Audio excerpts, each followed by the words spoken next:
Welcome to our channel. Today we how to update AWS Sagemaker Processing jobs for batch ETL, full guide step by step clearly. Start by logging into your AWS Management Console. Navigate to the Amazon Sagemaker service in the console. In the Sagemaker dashboard, find the Processing section in the left-hand menu. Click on Processing Jobs to view your existing jobs. Locate the processing job you want to update. Select the job by clicking on its name to open the job details. Review the current configurations of the job. Make note of the parameters you want to change, such as input data sources, output locations, or instance types.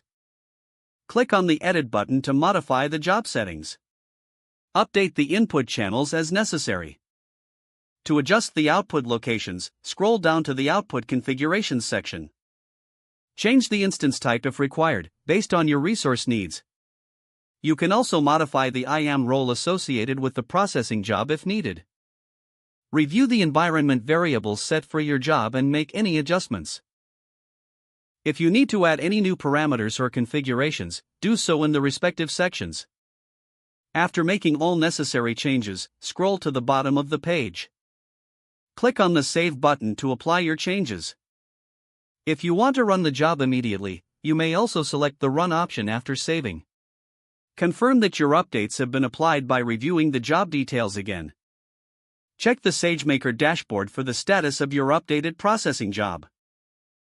Monitor the job's progress to ensure it runs successfully with your new configurations.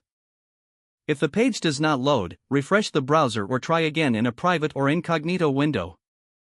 Make sure you are using the correct email address, then retype it carefully to avoid small typos. If your password is not accepted, use the Reset option and create a new strong password you can remember. Check your spam folder for verification or security emails, then complete any requested confirmation steps. Enable two-factor authentication if available to improve account security and reduce unauthorized access risk. After signing in, review your profile details so your contact information and settings are accurate and current. If you see an error message, note it down and try again after restarting your device and internet connection.